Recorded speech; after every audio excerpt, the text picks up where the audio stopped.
A person's greatness is shaped by the quality of their thoughts. This timeless truth has been proven again and again through the lives of many successful people. As one wise author once said, your mind creates your reality. But if this is true, then why do so many people still struggle in life? Do they not think about their future? Do they fail to recognize the strength they carry within?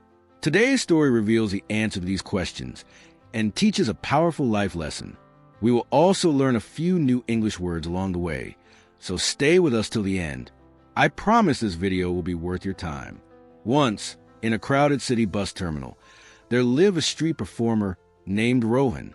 Every day, he survived by playing a worn-out flute and hoping someone would drop a few coins into his tin bowl.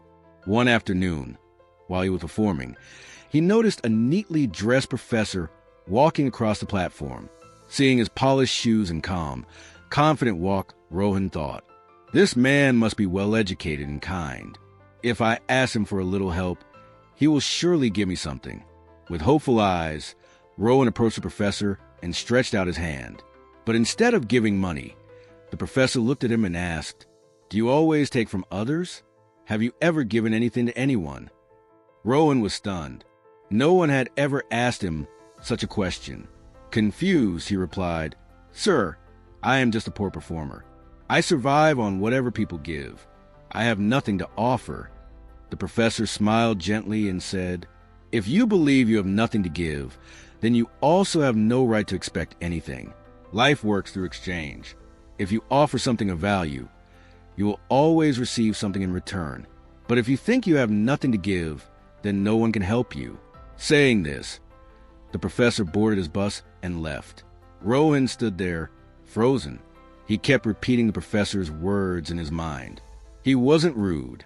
He spoke the truth. If I offer nothing, why should people give me anything?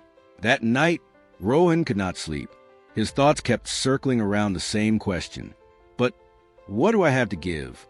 I only know how to play this old flute. The professor's words echoed again. If you want to receive, you must first give. 2 days passed. Rohan didn't ask anyone for money. His mind was too busy thinking. On the third day, while sitting near the terminal gate, his eyes fell on a small group of children admiring colorful paper birds hung outside a shop. Their bright colors fluttered in the wind, and suddenly, an idea struck him. What if I offer something instead of just asking? What if I fold paper birds for people? Determined, he collected some discarded newspapers and practiced folding simple origami birds. Then he returned to his usual spot. When someone placed a coin in his bowl, he smiled warmly and offered them a paper bird in return. To his surprise, people accepted the birds with happiness. Some even stopped to appreciate his work. Some thanked him. Days passed, and something amazing happened. More and more people began giving him money. He noticed a pattern. Whenever he had paper birds to give, people donated generously. When he ran out, the coins stopped coming. So the professor was right. People value exchange, he thought.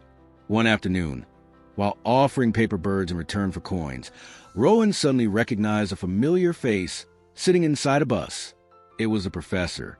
Excited, he rushed over and said, Sir, today I have something to offer.